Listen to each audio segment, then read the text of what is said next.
السلام عليكم حبايب قلبي، معاكم نوجة من قناة تكات نوجة. النهاردة هنعمل اللحمة الفيليتو بس بطريقة سهلة جدا ورائعة جدا ومش تقليدية.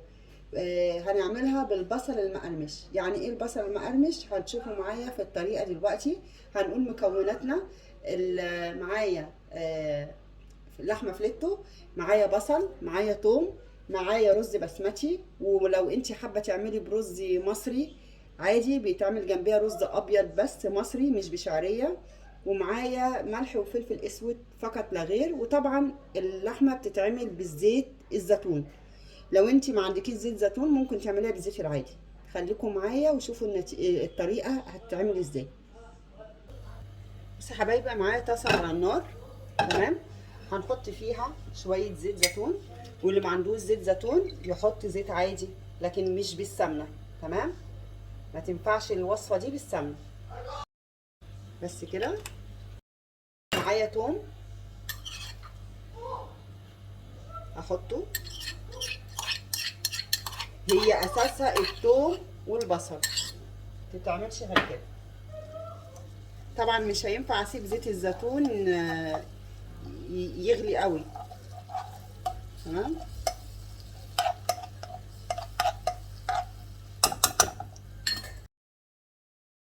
معايا اللحمه.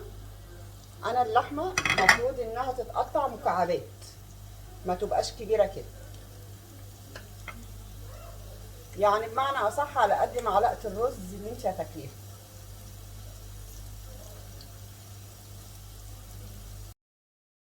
يا جماعه، التومه اهي معايا. سموا الله يا جماعه، بسم الله الرحمن الرحيم. واللحمه انا قطعتها مكعبات، هنزل عليها كده وهقلب.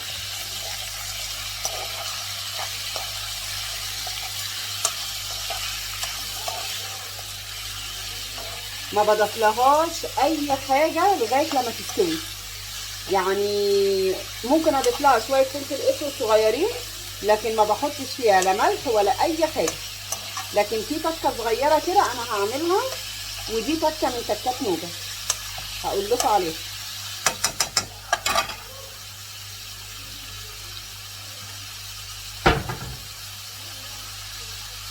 مكعب ماجي واحد فقط لا غير، ودي بتعزز طعمها وبتديها طعم حلو قوي. تمام.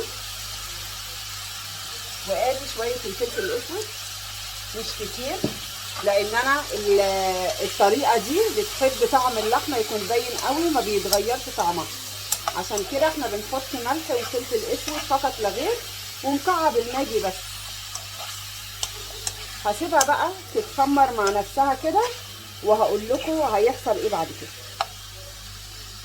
هنعمل الرز لغايه لما اللحمه تستوي. هي طبعا معروف اللحمه الفيليتو ما بتاخدش سوا خالص. فخليكم معايا. هنعمل الرز البسمتي بطريقه الرز المصري العادي.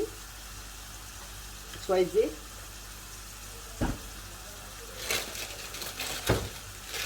نحط شويه شعريه مش كتير،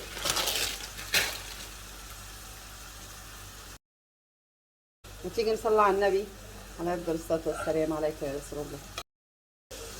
يا جماعه، الشعريه معايا اتحمرت ازاي، مش عارفه انتوا شايفين ولا لا. تمام.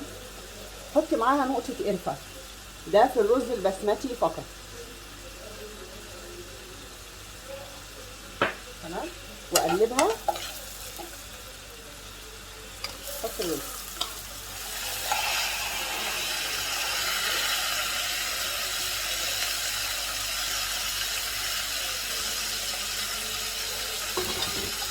بسم الله الرحمن الرحيم.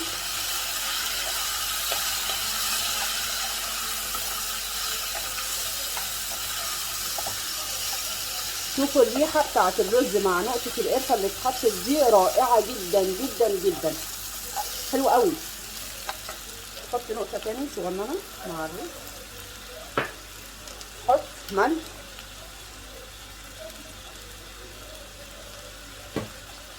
ونقلب.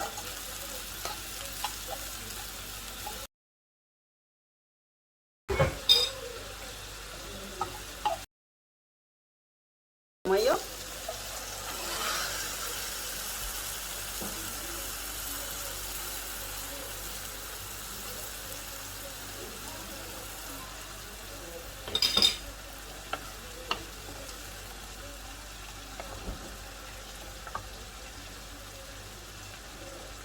وهنسيبه يتشرب بقى براحته، تكون اللحمه معانا استوت. هنا اللحمه معانا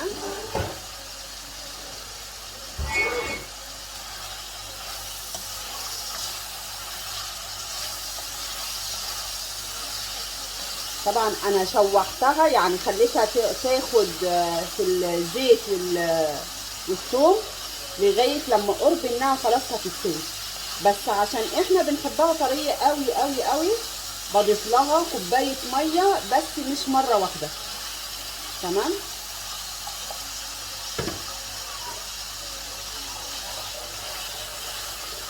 وضروري جدا يا جماعه تفضلوا تقلبوا فيها كده.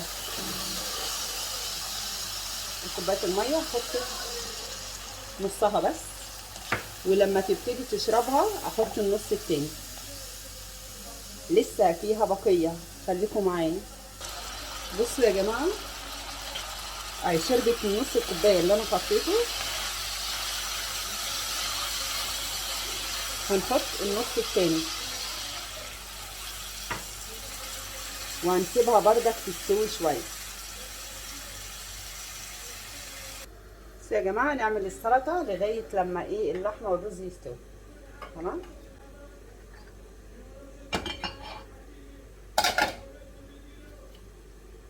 السلطه بتاعتنا سلطه عاديه جدا، عباره عن خيار وجرجير وبصل وفلفل وخس وطماطم وليمون والفص الثوم بتاع تكات نوجه. نعمل السلطه وارجع لكم. تمام. بصوا يا جماعه هي هنا بصي بقت ازاي، وعلى فكره مش محتاجه ان انت تضيفي لها ملح ولا اي حاجه، هي كده استوت.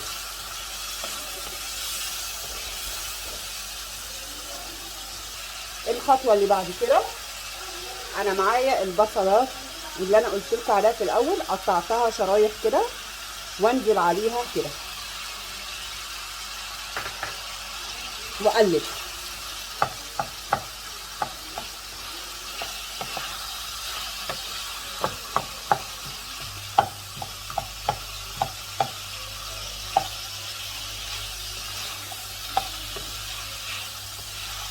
الاكله دي يا جماعه انا اكلتها بره، طعمها حلو قوي، بس انا وصلت ان انا اعرف اعملها يعني. بس الطبق منها بره البلد، يعني انا ما شفتهاش في مصر، غالي جدا.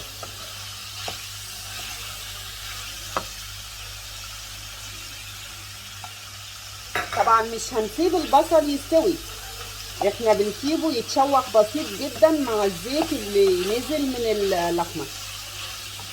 فتيجي بقى انت تاكليه تحسي ان انت بتاكلي بصل مقرمش وطعمه معسل وحلو قوي. جربوها ومش هتندموا. على فكره لو انتوا ما عندكوش لحمه بكيلو، ممكن اللحمه البفتيك تجيبيها وتقطعيها قطع صغيره كده، بس طبعا عشان البفتيك بيبقى رقيق بتقطعيه شرايح طويله كده، ماشي، وتعمليه. وما تغسليش اللحمه البفتيك، مش هينفع تغسلي اللحمه البفتيك، لكن اللحمه دي عادي احنا بنغسلها، وهتتعمل بنفس الطريقه بالظبط. وكده الوصفه معانا خلصت. واطفي على طول وما غطاهاش، عشان لو غطيتها البصل هيدبل وانا مش عايزه البصل يدبل.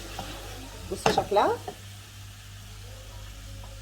لما تعملوها وتجربوها قولوا لي في الكومنتات رايكم ايه، وهل استحق لايك على الوصفه دي ولا لا. وهنا الرز البسمتي عامله بالشعريه عادي جدا، بس نقطه القرفه اللي احنا ضفناها عطت ريحه حلوه قوي وطعم جميل. بصوا يا جماعه مفلفل ازاي، بصوا كده. الرز معانا خلص وهنحضر طبقنا دلوقتي. بس يا جماعه احنا هنحضر طبقنا زي ما انا اكلته في المطعم بالظبط. تمام.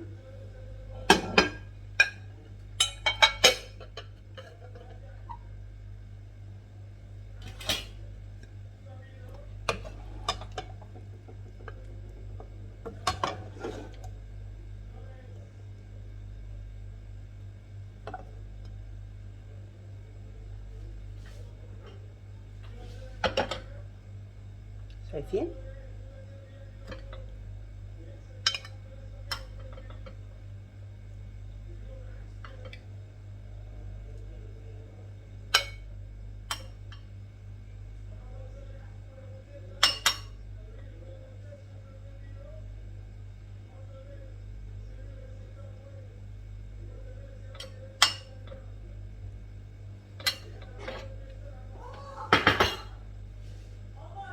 وبكده ده طبقنا النهارده.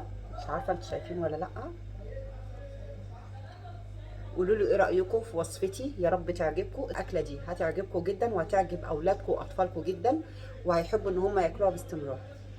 اتمنى وصفتي تعجبكم، ولو عجبتكم ادعموني بلايك وباشتراك، واتمنى القناه تكبر بيكم. سلام عليكم.